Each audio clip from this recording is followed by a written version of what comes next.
ہم جب پیدا ہوئے تو ہمیں ماں کی نعمت دی، ماں کی چھاتیوں میں دودھ پیدا کیا، باپ کی محبت دی۔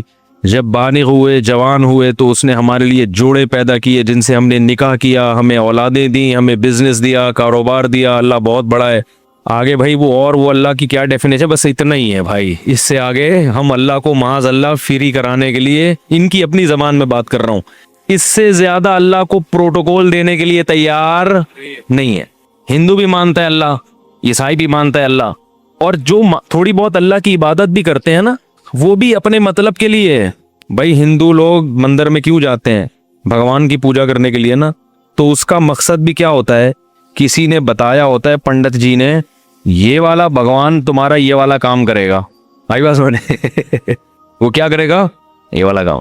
سیٹنگ ہو رہی ہے، شادی نہیں ہو پا رہی، تو وہ والے بھگوان کے پاس جاؤ، اس کو تربوز چڑھاؤ، آئی بات سمجھے، یا ناریل چڑھاؤ، کچھ کرو اس کو کچھ تربوز چڑھاتے ہیں، کوئی پتہ نہیں تربوز چڑھاتے نہیں چڑھاتے، لیکن ناریل تو سنے گے، کیا خیال ہے؟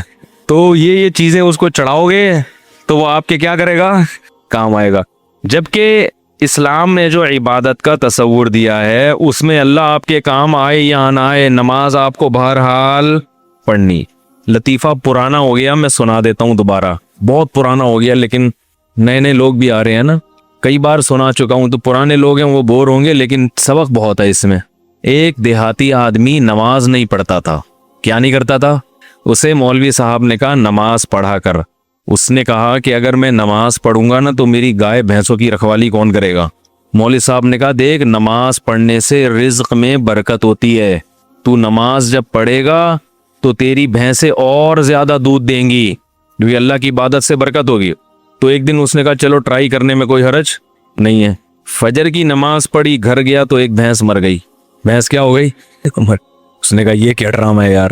مولوی صاحب کے پاس آیا کہ آپ نے تو کہا تھا بھینسیں دودھ دیں گی، میری تو بھینس مر گئی۔ مولوی صاحب نے کہا اصل میں اللہ تمہارا امتحان لے رہا ہے کہ تم کتنے مضبوط ہو ایمان میں، تو ایک دو ہوگا پھر اس کے بعد ڈبل ہو جائے گا دودھ۔ اس نے کہا چلو ٹھیک ہے۔ ظہر میں آیا، گیا، دوسری مر گئی۔ پھر امام صاحب کے پاس آیا، امام صاحب نے کہا ابھی امتحان کی کچھ کڑیاں کیا ہیں، سخت کڑیاں ہیں، اور یہ ابھی کچھ گھڑیاں باقی ہیں امتحان کی۔ پھر آ گیا، عصر پڑھنے گیا تو ایک اور بھینس مر گئی۔ تو ایک کٹا ہوتا ہے نا بھینس کے چھوٹے چھوٹے بچے، وہ بہت شور مچا رہا تھا، تو یہ اس کو کہتا ہے زیادہ شور نہیں مچا، تو خالی 2 نفل کی مار ہے۔ تو کیا ہے؟ یعنی تیرے پیرنٹس کو مارنے کے لیے نا 4 فرض پڑھنے پڑے ہیں۔ وہ بڑے بڑے بھینسے تھے، تو اتنا سا ہے 2 نفل پڑھوں گا اور مر جائے گا۔ وہ کیوں نماز پڑھ رہا تھا؟ دانت میں کچھ پھنسا ہوا ہے۔ اس کے ذہن میں یہ بات بیٹھ گئی تھی کہ بھئی عبادت کرنے سے رزق میں برکت ہوگی۔ حالانکہ وہ یقیناً برکت ہوتی ہے، مگر عبادت رزق میں برکت کے لیے نہیں کی جاتی، وہ تو کرنی ہے، بھینس مرے یا زندہ رہے، فجر بھی پڑھنی ہے، ظہر بھی پڑھنی ہے، عصر بھی پڑھنی ہے، مغرب بھی پڑھنی ہے، اور شب بھی پڑھنی ہے۔ کیوں؟ اس لیے نہیں کہ رزق میں برکت ہو، ہم نماز اس لیے تھوڑی پڑھتے ہیں، اس لیے کہ جو کھلا رہا ہے پالیسی بھی اسی کی چلے گی۔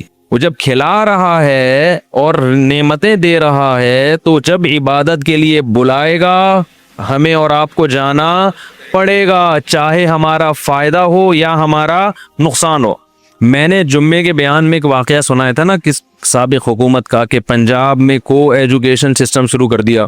جب کو ایجوکیشن سسٹم شروع کیا ہے تو علماء گئے وزیر اعلیٰ کے پاس کہ بھئی یہ کیا ڈرامہ شروع کر دیا تم نے؟ حکومت نے کہا تھا ہمارے پاس فنڈ نہیں ہے الگ الگ اسکولوں کا۔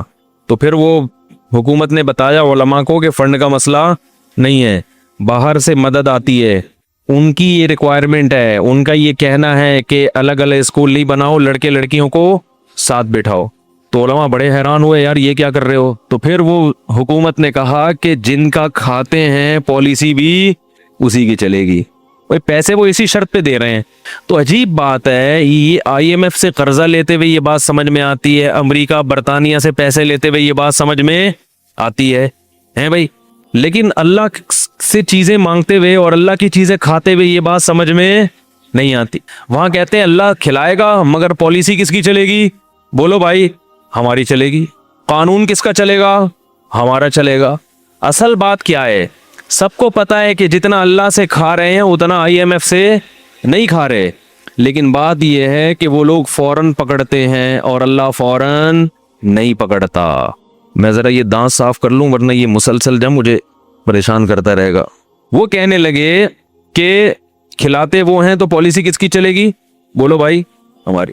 تو اللہ تعالیٰ کے کہ ہم کھاتے ہیں مگر اس کے احکام پر عمل نہیں کرتے, اس کی پالیسیوں کو فالو نہیں کرتے. اس کی وجہ یہ ہے کہ دنیا میں جب کسی سے آپ قرضہ لیتے ہیں تو وہ قرضہ روک لیتا ہے اگر اس کی پالیسیوں پہ آپ نہیں چلو گے. جبکہ اللہ کی عادت یہ ہے کہ قرآن میں اللہ نے فرمایا کلن نمد ہؤلاء وہؤلاء, ہم پالیسیوں کو فالو جو کر رہا ہے اس کو بھی کھلائیں گے اور جو نہیں فالو کر رہا اس کو بھی کھلائیں گے. وما کان عطاء ربک محظورا, تیرے رب کی عطا سے کوئی بھی دنیا میں محروم نہیں رہے گا, کیونکہ اگر اللہ نافرمان سے رزق کو روک لے دے تو دنیا میں پھر کوئی بھی نافرمان نہ ہوتا. پھر لوگ مجبور ہو کے اللہ کی عبادت کرتے اور اللہ کو ایسی عبادت پسند نہیں ہے. بات آ رہی ہے سمجھ میں؟ اللہ کو ایسی عبادت نہیں پسند, ایسی قربانی, یہ قربانی نہیں ہے نا, یہ قربانی ہے ہی نہیں. وہ تو آپ جب دیکھ لو سب کچھ. مشرکین یہ کہا کرتے تھے کہ ہمیں اللہ کا عذاب دکھائیں جس عذاب کا وعدہ کرتے ہیں. تو اللہ نے کیا فرمایا, اگر عذاب دیکھ لیں گے پھر ایمان لائیں گے تو وہ ایمان مقبول بولو بھائی نہیں ہو. عذاب دیکھنے کے بعد ایمان لاؤ گے تو پھر تو وہ تو سب کو تو وہ تو کہتے ہیں نا بھائی تمہارے تو اچھے بھی مانیں گے. پھر کیا خیال ہے بھائی؟ پھر تو سب مانیں گے, پھر تو ہندو بھی ایمان لائے گا, عیسائی بھی ایمان لائے گا, کیونکہ اپنے مفاد تو سب کو محبوب ہوتے ہیں. یہاں آزمائش ہے کہ غیب کے پردوں میں ڈال دیا اور اپنی نعمتوں کی بارشیں برسا دیں. IMF اتنا قرضہ نہیں دیتا جتنا ہمیں اللہ کھلاتا ہے فری میں. یہ پانی جو ٹنوں منوں آسمانوں سے برستا ہے, اتنا پانی اگر اللہ اس کا بل مانگنا شروع کر دے تو IMF کے بس میں بھی نہیں ہے کہ یہ اللہ کو اس کا بل پے کرے. ایک بادل جو چھوٹا سا ٹکڑا ہوتا ہے نا بادل کا, ٹنوں منوں وزن ہوتا ہے اس کے اندر ہزاروں پانی کے ٹینکر ہوتے ہیں جو ایک بادل کا چھوٹا سا ٹکڑا لے کے سفر کر رہا ہوتا ہے. یہ جو ہمیں آسمان پہ کالے بادل نظر آتے ہیں نا چھوٹے چھوٹے ٹکڑے, یہ ہمیں چھوٹے لگتے ہیں, حقیقت میں یہ چھوٹے نہیں ہیں. ماہرین کہتے ہیں کہ بادل کا ایک ٹکڑا اگر ایک جگہ کھڑے ہو کر برسنا شروع کر دے پورے شہر کو تباہ کرنے کے لیے کافی ہے. یہ جو چھوٹے بادل کے ٹکڑے ہوتے ہیں کراچی کے اوپر سے گزرنے بارشوں میں, تو اگر یہ کھڑے ہو کے کراچی پہ برسنا شروع کر دیں کہ بھائی چلو اب یہیں پورے خالی ہو جاؤ, پورے خالی کہاں ہو جاؤ ادھر ہی, تو ہم پورے بھر جائیں گے, پھر ہم تیر رہے ہوں گے, پھر تباہ ہو جائے گا سب کچھ. چھڑکاؤ ہے ہلکا ہلکا, یہ کیا ہے؟ ہلکا ہلکا. معصرات کہا ہے اللہ نے, نچڑنے والے بادل تھوڑا تھوڑا نچڑتے ہوئے جا رہے ہوتے ہیں, ہلکا ہلکا چھڑکاؤ کرتے ہیں اور ہوا ان کو دھکیل دیتی ہے کہ بس بہت ہو گیا, آگے نکلو آگے, ایک ہی جگہ پہ نہیں برس جانا, کیونکہ اتنا پانی ہے کہ یہ کراچی والے افورڈ نہیں کر پائیں گے, تباہ ہو جائیں گے یہ سب. وہ تھوڑا سا چھڑکاؤ میں ہی آپ دیکھو حال کیا ہوتا. کیا خیال ہے؟ اسی میں لوگ تیرنا, کھارا در غائب ہو جاتا ہے, کھارا در اخبار میں آتا ہے. پھر ہے بھائی ایسا ہی ہوتا ہے نا کراچی میں جب زیادہ بارشیں ہو جائیں, گلستان جوہر مارکیٹ سے شارٹ, ایسا ہی ہوتا ہے. وہ جو بھی نشیبی علاقے ہیں وہ بالکل ڈوب جاتے, اتنا پانی اتنے بڑے شہر میں برستا ہے. فَسَلَكَهُ يَنَابِيعَ فِي الْأَرْضِ, یہ رب کی سخاوت ہے جو جوش مارتی ہے. اور پھر اللہ فرماتے ہیں اس پانی کو ہم زمین پہ برسا کے زمین کو طاقت دیتے ہیں, وہاں سے چارہ پیدا ہوتا ہے. پھر زمین کی دراڑوں میں جہاں بھی زمین کو جگہ نظر, پانی کو جگہ نظر آتی ہے نا, سوراخ کہیں بھی, پانی اس میں داخل ہوتا ہے. پھر مٹی میں اللہ نے فلٹر لگائے ہوئے ہیں, وہ فلٹر پانی کو ایسا صاف کرتے ہیں جراثیم سے کہ ہزاروں سال بعد بھی مٹی سے پانی نکالو تو وہ آپ کو بالکل تازہ ملے گا پانی, اس میں ذرہ برابر بھی خرابی پیدا نہیں ہوگی. اور پھر اس پانی کو جب زمین میں داخل کرتے ہیں تو کرتے کرتے ایک جگہ جا کے اس کو بریک لگا دیتے ہیں کہ بھائی اس سے زیادہ نیچے مت جانا, کیونکہ انسان کے لیے اس کو زمین میں سٹور کیا ہے, لہذا اتنا نیچے مت جانا کہ انسان کی دسترس سے باہر ہو جائے. تبھی ہم کنویں کھود کھود کے پانی بولو بھائی نکال, اور جتنا نکالو اتنا اور آ جاتا ہے, اور آ جاتا ہے, اور آ جاتا ہے. یہ کیا ہے سب؟ KPK میں بعض زمینوں پہ گیا, وہاں ٹیوب ویل لگی ہوئی ہیں, پانی آ رہا ہے اور وہ کھیتیاں اس سے آباد ہو رہی ہیں. میں نے پوچھا یار یہ پانی تو میں تو 2 دن سے ہوں, 2 دن سے پانی نکلتا ہوا دیکھ رہا ہوں آپ. انہوں نے کہا آپ 2 دن سے, ہم 40 سال سے دیکھ رہے ہیں. 40 سال سے کیا ہو رہا ہے؟